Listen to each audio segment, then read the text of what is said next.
shots fired, officer. Involved in the Hickory 8 movie theater. I heard screaming. The guy pulled out an axe and then pulled out a gun. You know, boom, boom, boom, boom, boom, firing off. The motive for all of this has not been determined. And I am very, very grateful that no one else got injured here today other than the person who perpetrated this. Live with breaking news, this is Channel 4 News. And good afternoon, I'm Jeremy Finley in the Channel 4 studios. We want to interrupt your programming to tell you of some breaking news that we are tracking right now in Antioch. We have now confirmed that Metro Police are responding to an active shooter situation at the movie theater on Bell Road. I just got this. A witness confirmed that they heard gunshots and that the police on the scene fired back with gunshots too just a little while ago. So a witness on the scene heard the gunshots, saw the police fire back. Our first live video of the scene outside the movie theater. You can see that the movie theater has been cordoned off by crime scene tape. Jeremy Finley is with Don Aaron right now. At 1:15 this afternoon, Metro police officers responded Let's listen to in. the report of an active shooter taking place here at the Hickory 8 movie theater. There were actually two police officers working a crash on Bell Road. He encountered the gunman as he entered the theater that was showing a film of Mad Max. The gunman, the suspect, raised his weapon toward that officer, pulled the trigger. That officer then fired on the suspect and then backed away from the theater. About that time, a Metro Police sergeant was arriving outside, and that sergeant encountered three citizens. You're looking at Air 4 video of the mall where this happened. You can see the massive police presence around the perimeter of this building. That blurred out area to the top left part of your screen, presumably that blurred image is where the body of the gunman was, right at the rear of that theater after having engaged a Metro Police officer inside the movie theater, and then all of that activity moved out toward the back of the theater where he was killed. And again, that bird's eye view gives you such a good picture of how much of a police presence there was and how much of a response. Almost every car that you see is a white police cruiser. Over here, there is a second scene that we found where police have set up a perimeter near the library and where it's possible that there's a vehicle associated with this shooting. All right, stand by at that location, Carly. I think we've got some action closer to where the suspicious package is, and the bomb squad preparing for detonation.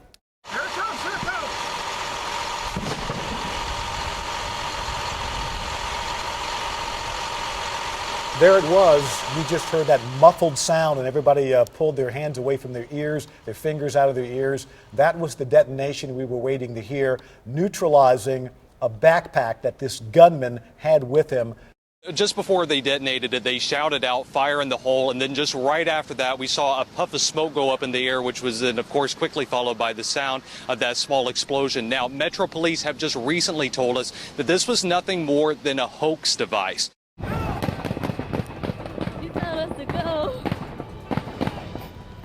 Intense moments this afternoon. A suspect terrorizes an Antioch movie theater armed with a gun and a hatchet. Metro Police SWAT teams stormed the Carmike Cinema, Hickory 8, killing the gunman in a shootout. I'll just drop off my customer, and I just heard all the shit coming out, all the police coming out, and it was very scary. This is new video as SWAT officers rush back into a movie theater in Antioch just moments ago. They said it was probably the most terrifying experience of their life, as you can imagine. A lot of these people were moving through the parking lot at the time of the shooting. People screaming, running. It really captures the chaotic moments of this entire event. Will, come on in here. Will was a witness. You were walking nearby, Will, when this happened. We just heard the gunfire. Did you hear the gunfire as well when you were coming by? Yes, I heard an AK, like one of the big guns and stuff like that. Yeah, I heard all that. I was out here right around 2 o'clock. Some people still running away, having no idea what happened. But the biggest thing they can tell me is that all of the noise, everything they heard was coming from the back of the theater. One witness I talked to said he heard at least 50 shots from the back of the theater. Everyone then was running out the front, not knowing exactly what was going on. What we're going to try to do at this moment is actually I'm going to get underneath. You go ahead and point the microphone over there, and I'll do play-by-play, hopefully hearing something about the results of the blown-up, detonated backpack here. I'm eternally grateful, excuse me, for Metro Police Department for their fast response today and the fact that no one else got injured other than the person who did this. I'm on Briar Bend Drive, and this house behind me is where Montano lived as a teen. He and his mother had moved here from Illinois. A neighbor says that when Montano lived here, police were here all the time because he was causing so much trouble. The mother is Denise Pruitt. She told the neighbor that he had a history of mental illness. It is incomprehensible to see what happened and the way that individuals who proudly serve our country were treated. Tonight, 4 Marines killed right here in Tennessee. It was a regular day. I mean, he just pulled up and I didn't think anything of it. He had his drop top and he looked to the side, and next thing you know, he lifted up his arms like this with a big black gun, and just, it was one shot and then it was just endless shots, one after another, just unloading. We do have team coverage of today's shooting. Channel 4's Carly Gordon and E.C. Amons have been gathering information from 2 scenes in Chattanooga, and Alana Otler has more on the law enforcement who responded to our state capitol in the wake of those shootings. We are standing right across the street where, as you said, all of this came to a head. 4 American Marines were shot and killed here today. Another 3 people were injured, including a Chattanooga police officer. Their attacker also now dead. All of this after what investigators are calling a heinous act of domestic terrorism. We are at the strip mall right behind me on Lee Highway, and this is where everything started early this morning. This was the first shooting scene. It all started here. Now behind me, you'll be able to see bullet holes in the glass. And now we know the gunman has been identified as 24-year-old Mohammed Yusuf Abdulaziz. You're seeing his photo here for the first time. Police are not letting us anywhere near his home. You can see it's still taped off. Chattanooga police out here. The home of the suspect is about 5 down. That is where there is a much more active scene tonight. In the end, 4 Marines are killed along with the gunman. A police officer is shot in the ankle. Several other people are wounded. The community remembers and grieves the lives lost.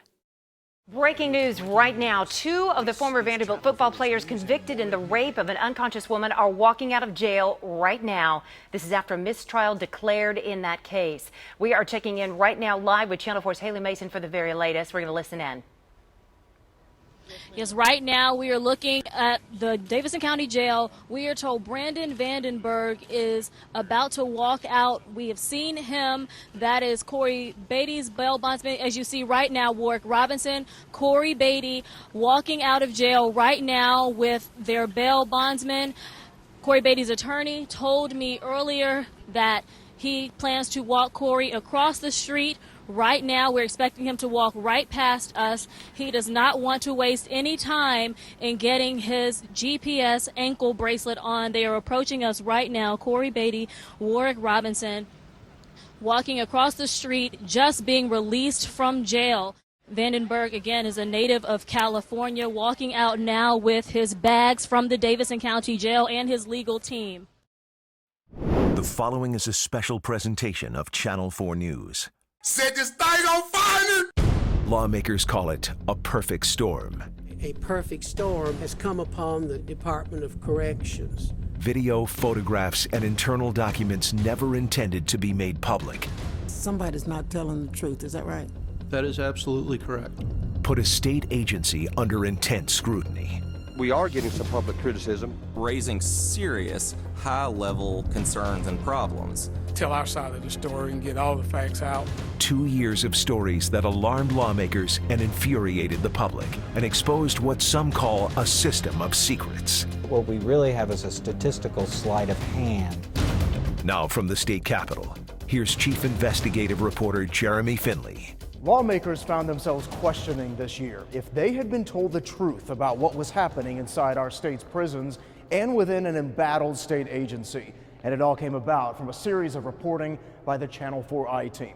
Right now, the stakes couldn't be higher for the Department of Correction as there are calls for its commissioner to resign. After the lieutenant governor saw our latest investigation earlier this month, he said this about the commissioner stepping down.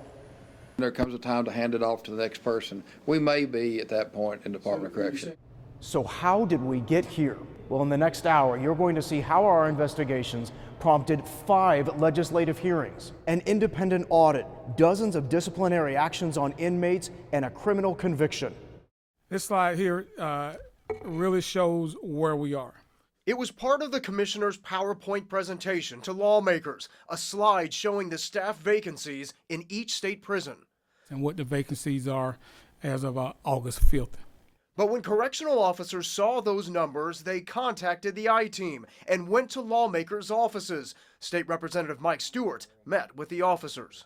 We have all these employees calling, texting, bringing in information saying that what was told to us is not accurate.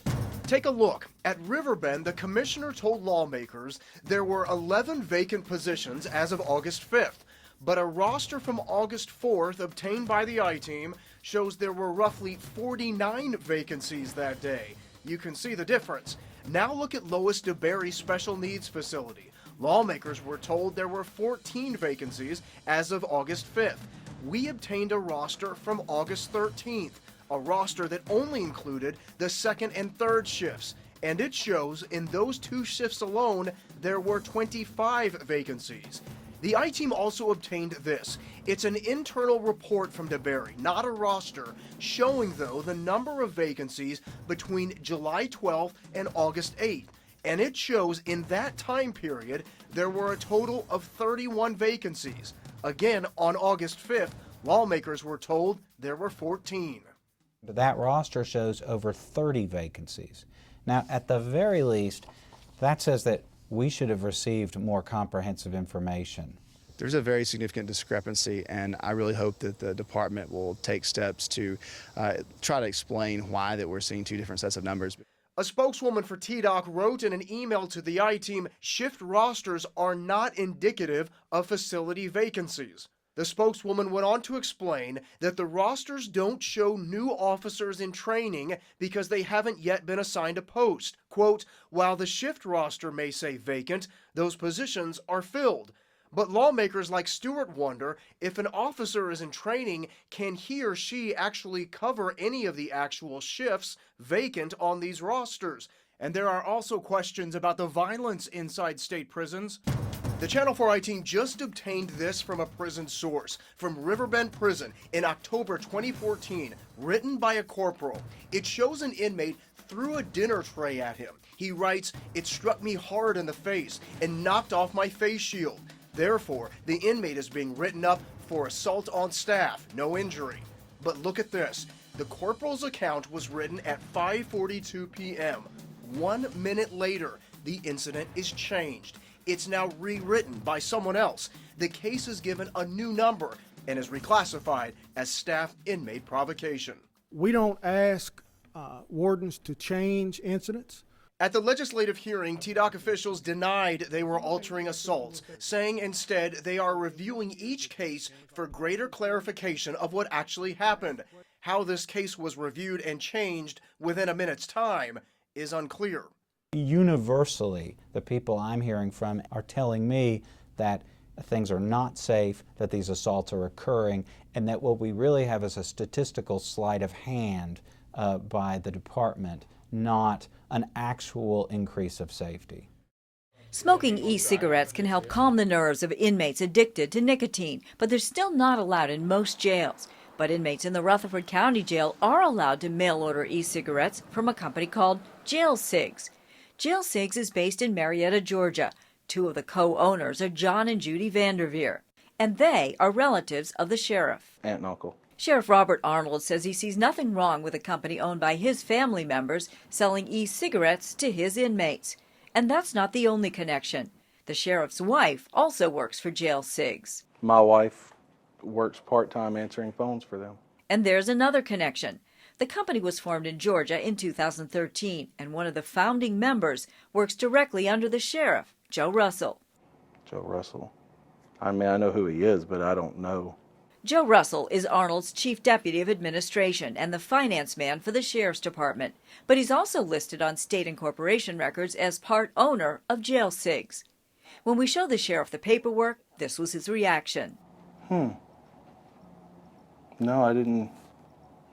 So the sheriff's second-in-command, his next-door neighbor, is part owner in an out-of-state company owned by the sheriff's family.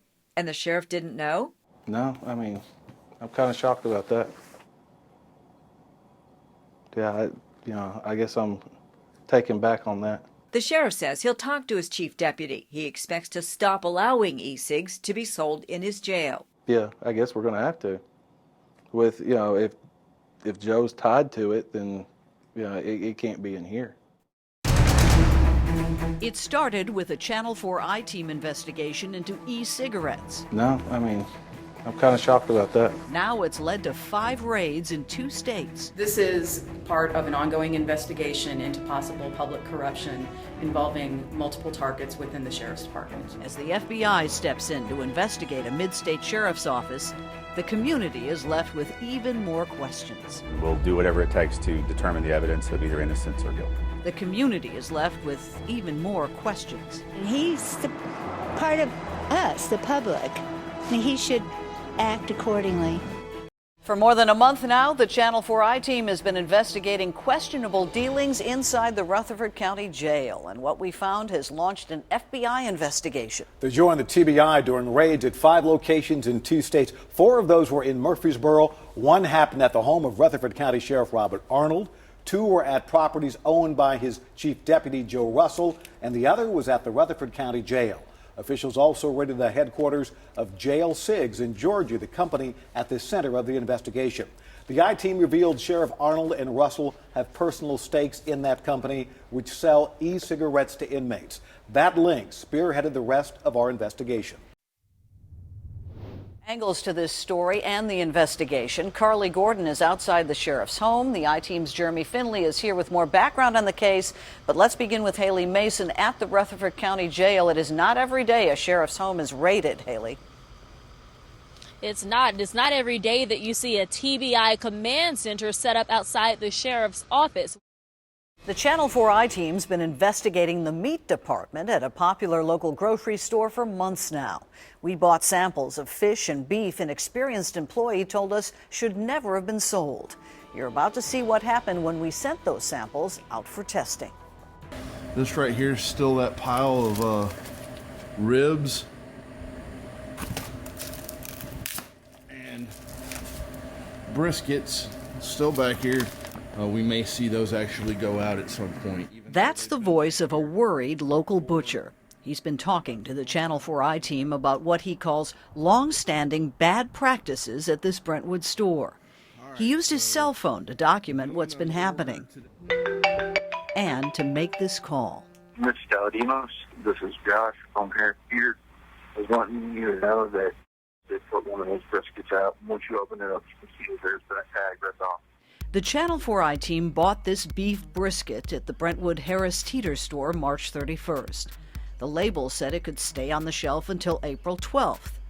But this Harris Teeter butcher says it's one of the same pieces of meat that had expired back in February. He says he's been watching it and others sitting in a back room for 2 months past the sell-by date. You can see here he marked the packages in a way you could clearly recognize. Does this look like the package that you put back? It does. There on the end I have the hole punch style holes. The round ones? The round ones. It feels like there's some jelly on it. Yeah. Yeah. Or like baby oil. Like baby oil, yeah. We sent that meat out for testing. This is the smell, actually. Yeah. Ugh. You can smell that one. Oh. Along with 4 samples of seafood employees told us might not be fresh. And here are the results. Every sample of seafood except the shrimp had evidence of E. coli and Staphylococcus aureus, 2 endotoxins or germs that cause foodborne illness. The highest counts were on the smelt, which also had evidence of mold. The beef brisket had no detection of E. coli, but there was Staph aureus above the reporting limit. Harris Teeter grocery stores are soon leaving the Nashville market, but they've completely shut down the meat department at just one location, the Brentwood store, where the Channel 4 I-Team has been investigating allegations of relabeled and outdated meat and spoiled seafood being sold. Staying off the roads in conditions like this protects everyone's safety. Ice, snow, and below freezing temperatures. There are a whole lot of trucks that were still sitting on the side of the road. Middle Tennessee shut down. And then near record cold by tomorrow morning. Throughout the freeze, the Forewarn weather team stayed with you on air and online. If you don't have to go out, just stay home. You can always count on the station with the only live radar and the forecast rated most accurate. Forewarn weather, only on Channel 4 News. Tonight, an ice storm paralyzes Middle Tennessee. We don't get a lot of practice in Tennessee driving in ice and snow. The Highway Patrol says troopers worked about 120 crashes in the mid-state. Throughout the day, more than 13,000 were without electricity. And it's not over yet. If you don't have to get out in this weather, please don't. That is the plea, in fact, from Mayor Carl Dean and emergency officials who just held a briefing on the ice storm. We've seen a number of wrecks throughout the day. Power lines are falling from the weight of the ice. Many businesses closed early. Most schools are closed tomorrow, and area hotels are booked with stranded travelers. Now, our reporters have been out all day canvassing the trouble spots to keep you safe and informed, and we're not in the clear yet. You point a camera anywhere in Clarksville, we're just going to point it across the street. Look at that. Burger King closed, Shoney's closed, Boots Plus closed all the way. Almost everything was closed in Clarksville. 9 out of 10 businesses closed, yet people still needed or just wanted to get out, and some of them got stuck. There's just people stopped in the parking lot, in the grocery stores.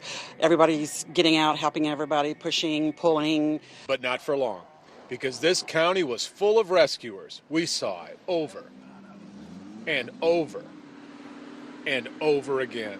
The hills, they're just a little icy, and people don't realize when you're coming out up to the stop sign, you got to go slow without spinning the wheels. And as soon as they start spinning, they're done. So we've just been going around pushing people out.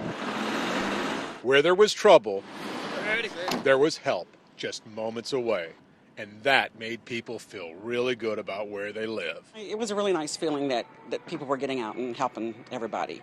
Good morning, everybody. 3:25 is our time right now. Yeah, we're waking up quite cold again, below freezing. We're at 25 degrees right now. We're on Fern Avenue, right over I-65. Take a look at the interstate conditions right now. We have snow coming down pretty hard at this moment in time, and so we don't see any accumulation just yet.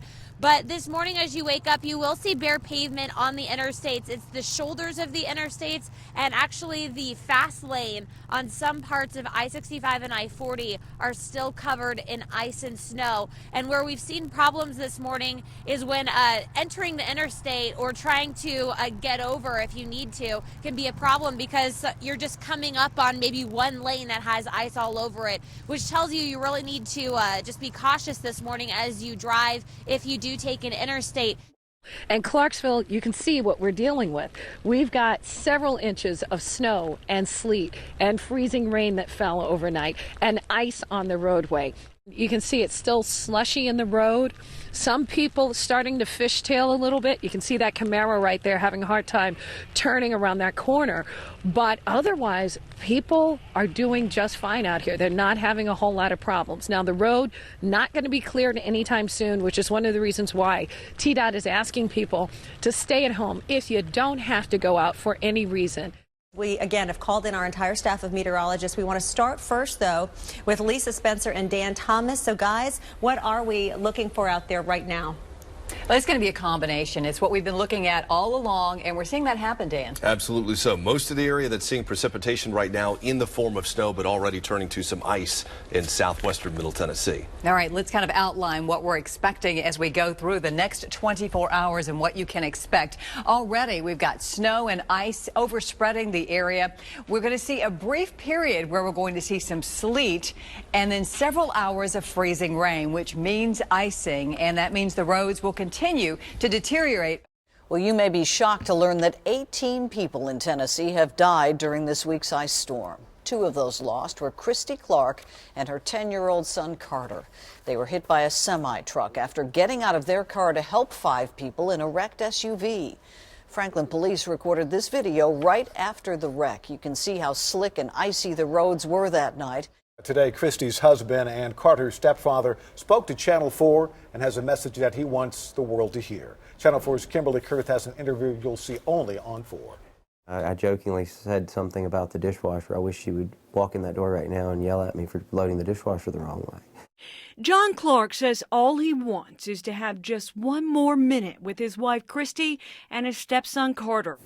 They were so much bigger than just this one tragic incident. But it doesn't surprise me that they went to help, because that's who they were. That's who Christy was. And she'd instilled that in Carter, that there was no way that they could have driven by without stopping to help. Clark also wanted to share this powerful message. If you have a loved one, if you have children, don't neglect while they're here to tell them that you love them. This is one of those warning rings, those red rings that indicate where the winds are twisting. Doesn't necessarily mean there's a tornado on the ground, but it does tell us that that storm is rotating. There's some violent rotation with that wind-wise, and we can find that also as we pull away the reflectivity. Reflectivity shows us where the rain is. Pull that away and take a look at the winds, and Dan has the little key up here. The green indicates that we've got winds blowing towards the radar site. The red indicates that the wind is blowing away from the radar site. So when they're close together like that, that's a good sign there is some rotation taking place with this storm, and that is right on top of folks in New Johnsonville. You need to be in your safe place in New Johnsonville. It looks like this thing is really bearing down in terms of its intensity right now around Linden and moving up toward Pleasantville. So I'll go back to the conventional radar picture here.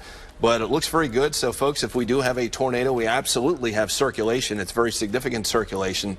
But if we have a tornado extending down to the ground right now, it's going to be in this general area in through here. So, essentially, along the leading edge of where you have that little hook trying to develop, that's where one would form up. So, Linden, Pleasantville, we implore you, get to your safe spot and do not leave until we give you the all clear.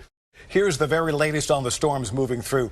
2 people are dead in Perry County. A post office and numerous homes are gone in Wayne County. In Lawrence County, 20 to 30 homes have been damaged and countless trees are down in both Lawrence and Hickman counties. Less than 24 hours ago, this used to be somebody's home. Volunteers say it's one of more than 6 houses that were destroyed as a result of an EF3 tornado yesterday evening. You would never be able to tell somebody lived here it wasn't for the clothes, personal belongings, and the bed sheets. From a distance, it looks like any small town caught in the crosshairs of Mother Nature. But look closer, and you'll see proof of honest, hardworking people. People like Terry Brewer, who don't think twice before helping a stranger. It was a battle zone. But yet, the path ahead still looks long. Volunteers tally at least 22 structures have been damaged or obliterated.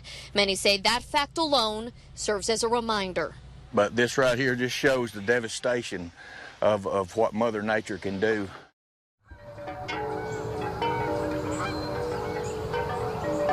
I didn't believe in ghosts, but I certainly do now. You hear a bump in the night or a disembodied voice. Hair stand up on your arms. If I'm going through the hotel at night, you can follow my progress because I'm flipping on light switches as I go. Another day starts in Red Boiling Springs with dewdrops and wind chimes. You go up the steps and turn to your right and go down to the very end of the room. Like every morning, the Cole family's doing check-ins and check-outs, keys on their nooks, making the beds, placing buttermilk biscuits on the table. But despite it all looking, sounding like any other mint-on-a-pillow old hotel, the Coles say they've decided to embrace a macabre history they can't hide at the Thomas house.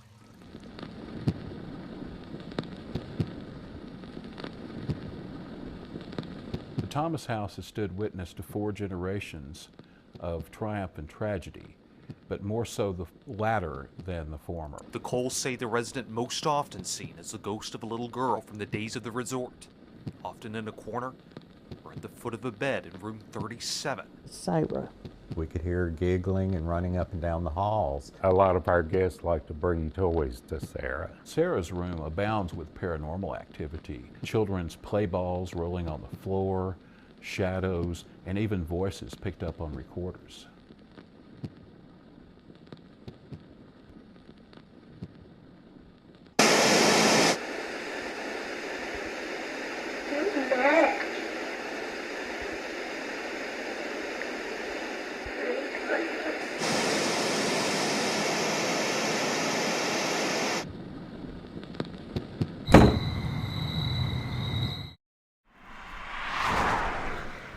How you doing, brother?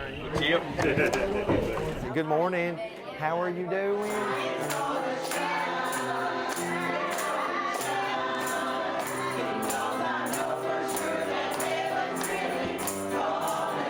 It's classic country church.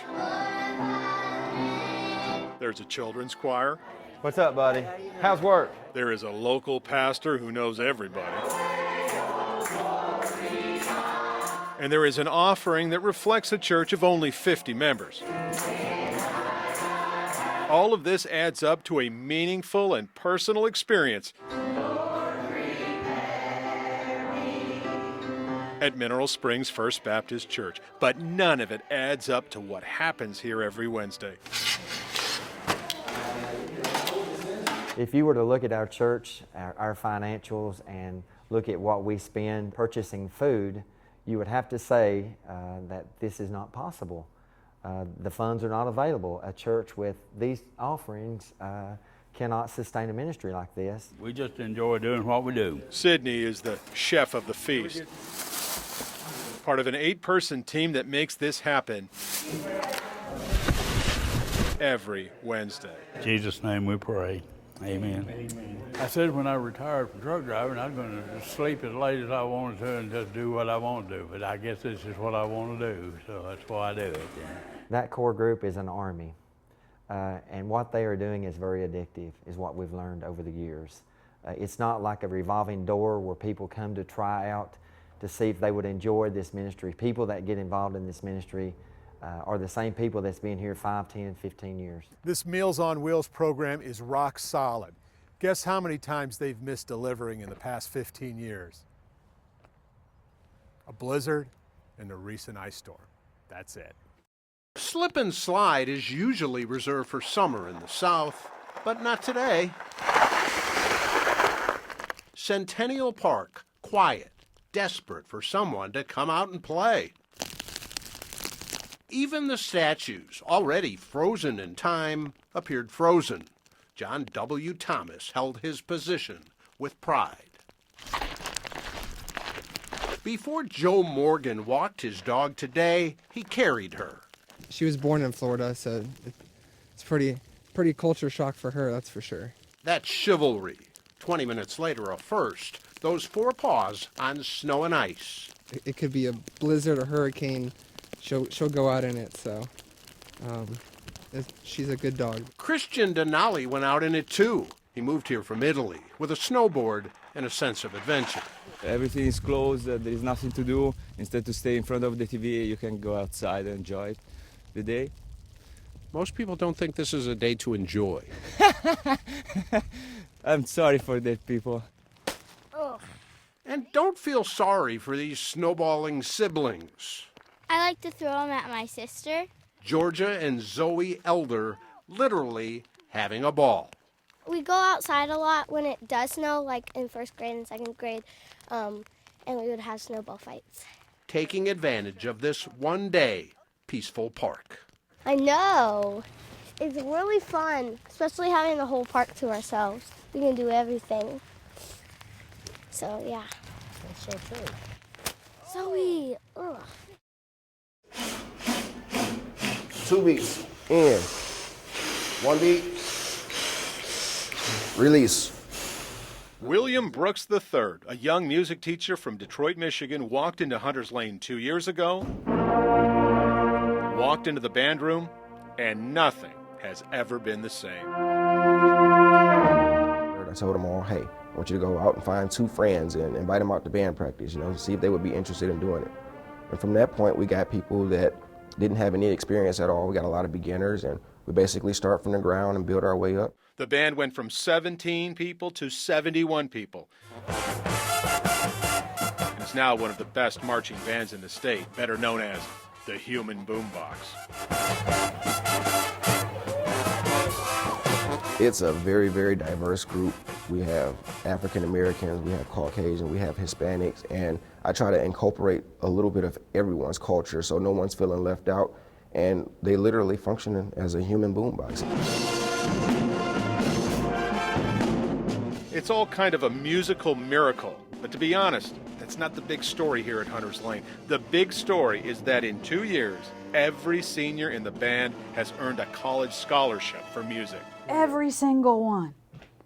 Every senior last year, every senior this year. 2 years, 17 seniors, 17 scholarships. Because of NCAA regulations, we're not allowed to show any highlights, so the broadcast is completely over. But no one said anything about an artist rendering of tonight's game, right? So here's how the game is going right now. Let's take you out to Omaha. Virginia taking on Vanderbilt tonight. First inning, there you go. This is not to scale, by the way. Here's Vandy coach Tim Corbin before the game getting ready. You can see right above him is the annoying Vanderbilt whistler who is getting on every Virginia player's nerves tonight. Good job by him. Then bottom of the first, no score. Brian Reynolds on third. Rhett Wiseman on second. Dansby Swanson hits a grounder, but Brian Reynolds will score. Vandy goes up 1-0. Then Rhett Wiseman on third and Xander Will with a double down the line that'll bring in Wiseman to score. Vandy striking early. They lead 2-0 in only the first inning, but Virginia will get on the board in the fourth inning with a 2-run homer off of Walker Buehler. You can see he's got the sad face. Year after year, the results are devastating as more and more riders are hurt or killed by distracted drivers. People who are on their phones, texting, talking, distracted, or drivers who simply don't take the time to look for riders like us. So please, do us a favor. Put down the phone. Give us a moment, a second glance, and help us ride another day. Another Channel 4 Healthy for Life Expo is in the books now. From the moment you step through the doors, your health is put in full focus. The thousands of folks who attend the Channel 4 Healthy for Life Expo will tell you they are proactive about their health. Many took advantage of free blood pressure and glucose screenings, and they picked up pamphlets on ways to maintain a healthy lifestyle. And for women, there was even free mammogram screenings. Just a few minutes is all it took to give Kimberly Capers a secure feeling about her health. To try to catch it early so you can have something done about it, then something fatal happen. William Kopp browsed the many vendors who are only too ready to provide vital health information. I've always found interesting ideas about, new health products on the market and also some of the testing that's available for us while we're here. And it's a fun way to spend an afternoon. The expo wasn't just about health. There was a lot to see and do for the entire family. There was entertainment from the main stage, a hockey rink set up by the Predators, and folks got a chance to sit in that famous red chair used on NBC's The Voice. Our Salvation Army Angel Tree Telethon was held tonight, and it just wrapped up. It did. Major Ed Lee is here to talk about how much money was raised and how that money is going to be put to use. Yeah, absolutely. So almost $19,000 was raised tonight. Fantastic. And from 192 donors across the viewing area. So great response from the public, and we're just appreciative of that so much. Yeah, not bad for a couple hours. That's exactly right. Yeah. A lot of folks want to know how the money is spent locally. How do you actually turn that money around? Well, we use that money for the Angel Tree program, and so we're going to help 8,340 angels this year, which is children and seniors, about 700 seniors as well. So that will help make sure that they have a nice Christmas this year. We're just grateful and thankful to you guys and WSMV for all your support of this. All right. Nashville, you've changed a lot in 65 years. Before the skyscrapers and trendy hotels, when there was less construction and a little more country. You've grown a lot over the years, but one thing hasn't changed. This is Channel 4, signing on the air. You counted on us then, and you count on us now. We're proud to be Nashville's first television station. Channel 4 News, working for you since 1950.